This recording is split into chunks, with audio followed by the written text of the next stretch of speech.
Point number 4. Carlos I. When Isabel the Catholic died, her daughter Juana ascended to the throne of Castilla. She was married to Felipe I, Duke of Burgundy, and son of the Holy Roman Emperor Maximilian I. Felipe died suddenly, and Juana was declared unfit to govern due to an alleged mental illness. Carlos I, Juana's eldest son, inherited a vast patrimony. This was ruled by his grandfather Fernando the Catholic and Cardinal Cisneros until his arrival in Spain. Entonces, cuando Isabel la Católica muere, es su hija Juana la que asciende al trono de Castilla. Pero bueno, como enloquece después de su matrimonio con Felipe I y muy especialmente tras enviudar, la que va a ser declarada finalmente el monarca de Castilla va a ser su hijo, a su vez el nieto de Isabel la Católica, Carlos I. Sin embargo, mientras él llegaba a España, que además era menor de edad, el patrimonio castellano fue regido por Fernando el Católico y hasta su muerte, y a partir de entonces por el cardenal Cisneros. Esto es un poco para que veáis la herencia de Carlos I. Entonces, por parte de su abuela, hereda la corona de Castilla, por parte de su abuelo Fernando Aragón, que incluía también la isla de Cerdeña, las Baleares y el reino de Nápoles y Sicilia. Por parte de su padre hereda lo que era Borgoña, los Países Bajos, el Franco Condado y el Charolais, y su abuelo Maximiliano, el emperador, le entrega todo lo que es Austria y el Tirol. Aparte, también, gracias a ello, tenía la posibilidad de convertirse en emperador. Los rivales de Carlos I van a ser Francia y el Imperio Otomano, junto con algunos estados que se van a convertir al protestantismo. En aquel momento sus aliados eran Portugal, Saboya, Génova, que era una potencia bancaria, y muy especialmente Inglaterra. Inglaterra justo hasta el momento en el que a Enrique VIII le da por divorciarse de la hija de los reyes católicos y convertirse al protestantismo anglicano en este caso, y a partir de entonces empieza esa enemistad entre España e Inglaterra. Y después las grandes ganancias territoriales que se van a producir durante el reinado de Carlos I, que van a ser la conquista del Imperio Azteca, gran parte de Norteamérica, de América Central, y la derrota del Imperio Inca. Aquí lo tenéis simplificado, más similar al mapa que tenéis en el libro. En morado, la herencia castellana de Isabel la Católica, la corona de Castilla en base a algunas plazas en el norte de África y la posibilidad de ampliar su imperio en América, como él mismo hará. La herencia de Fernando el Católico en granate, la herencia de su padre en naranja, Borgoña, y la herencia de su abuelo Maximiliano en amarillo. Y después lo que él va a comprar, que va a ser el cargo de emperador del Imperio Sacro Germánico. The beginning of his reign. Carlos was born in the Flemish city of Ghent in 1500. This is where he lived until he went to Castilla in 1517, so he did not speak Spanish. This upset the Castilian nobility, who viewed the monarch as a foreigner. They feared that they would lose their power and that Castilla's riches would be assigned to other territories. Castilla was experiencing an economic crisis, and Carlos used the taxes collected to finance his appointment as Holy Roman Emperor.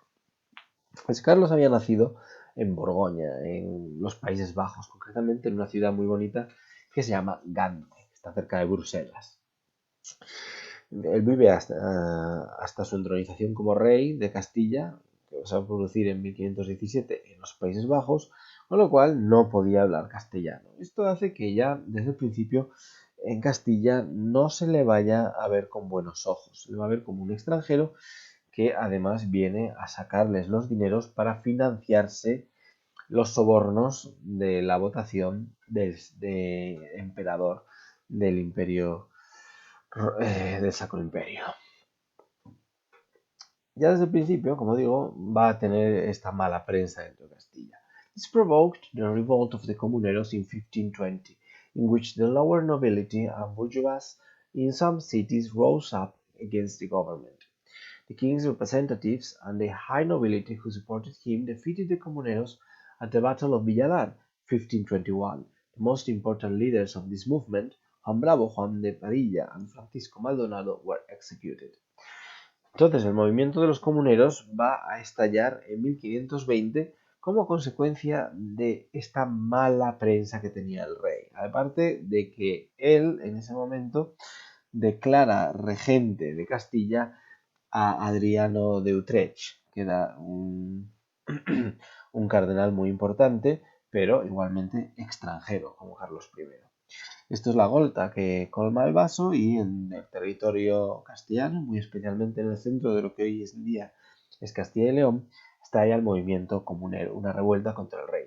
Pero finalmente este movimiento es aplastado en la batalla de Villalar de 1521. Sus tres líderes, Juan Bravo, Padilla y Maldonado, fueron ejecutados.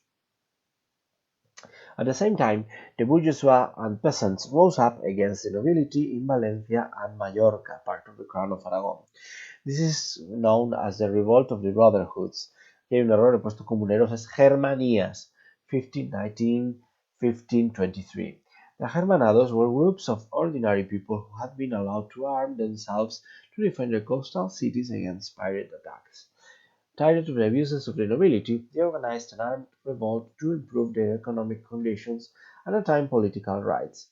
The king supported the nobility and the uprising was suppressed. As a result, the monarchy became more powerful. El movimiento de las Germanías, por otra parte, se produce en dos territorios de la Corona de Aragón, que eran las Baleares y el Reino de Valencia. Se produce más o menos al mismo tiempo que la revuelta de los comuneros, pero tiene un origen muy diferente. Los agermanados, que van a dirigir la revuelta de las Germanías, eran originalmente gente común que tenía el derecho a armarse para defender las ciudades de los ataques berberiscos, que eran piratas. Entonces, como ellos entienden que la nobleza está cometiendo muchos abusos, lo que deciden es aprovechar el momento de rebelión en Castilla y rebelarse para matar a los nobles. El rey, sin embargo, va a apoyar a la nobleza y con ello, pues el movimiento es suprimido, que supuso al final el robustecimiento del poder real. The Wars of Charles V against France. The king was surrounded by Carlos V's territories. Therefore, the King of France, Francis I, waged several wars against the emperor. In the first one, the French king was defeated at the Battle of Pavia, 1525, and Carlos conquered the Duchy of Milan, northern Italy. In the following wars, Francis I made alliance with the Pope, the Italian states, the Ottoman Empire, and the Protestant princes to weaken the power of the emperor. Second wars were against the Ottoman Empire. The Sultan Suleiman the Magnificent began to expand his empire. In 1529, he attacked Vienna, but the city resisted. The Ottoman Empire had converted the Berber states in northern Africa into vassals. The Turk Barbarossa controlled the western Mediterranean from Algiers. The emperor troops conquered Tunisia, 1533, but failed to take Algiers, 1541. The Christian fleet was also defeated and the Ottomans maintained control of the Mediterranean Sea. Against the German Protestant princes, the emperor fought the Protestant princes in the Smalcaldic War and defeated them in Mulberg. Hostilities resumed in 1552, and Carlos V signed the Peace of Augsburg in 1555. Las tres guerras que fueron bastantes más, pero bueno, los tres principales enemigos de Carlos V, Carlos I de España, V de Alemania, de ahí viene el nombre, fueron primero contra Francia, que era gran enemigo de los Habsburgo. En aquel momento gobernaba Francisco I en Francia, el mismo que encargó la Gioconda a Da Vinci, y bueno, pues la disputa principal era el control de Italia. En la batalla de Pavía, en el norte de Italia, Carlos derrota a las tropas de Francisco I y además conquista el ducado de Milán, que en aquel momento era una pieza clave para el control de la península italiana. En las siguientes guerras, Francisco I va a realizar alianzas con el Papa, los estados italianos, el Imperio Otomano y los príncipes protestantes para debilitar el poder imperial. El segundo problema que tenía Carlos I fue el Imperio Otomano. Con el sultán Solimán el Magnífico, que había empezado una brutal expansión del imperio, sus tropas se presentan en la mismísima ciudad de Viena, ¿no?, en el centro de Europa. Sin embargo, gracias a la ayuda de los ejércitos españoles y alemanes, la ciudad resiste y derrota finalmente a Suleimán el Magnífico, Solimán, como lo queráis llamar. Sin embargo, el Imperio Otomano había logrado convertir en vasallos a los principados berberiscos del norte de África, que se dedicaban principalmente a la piratería, y aquí destaca Barbarroja, que desde su base en Argel controla el Mediterráneo occidental. Aunque es verdad que Carlos I logra la conquista de Túnez en 1535, falla en conquistar Argel en 1541. Los cristianos también fueron derrotados y los otomanos mantuvieron durante algún tiempo, hasta Lepanto, el control del mar Mediterráneo. Y finalmente, las guerras que él mantuvo contra los príncipes protestantes alemanes de la Liga de Esmalcalda, de las que ya habíamos hablado anteriormente.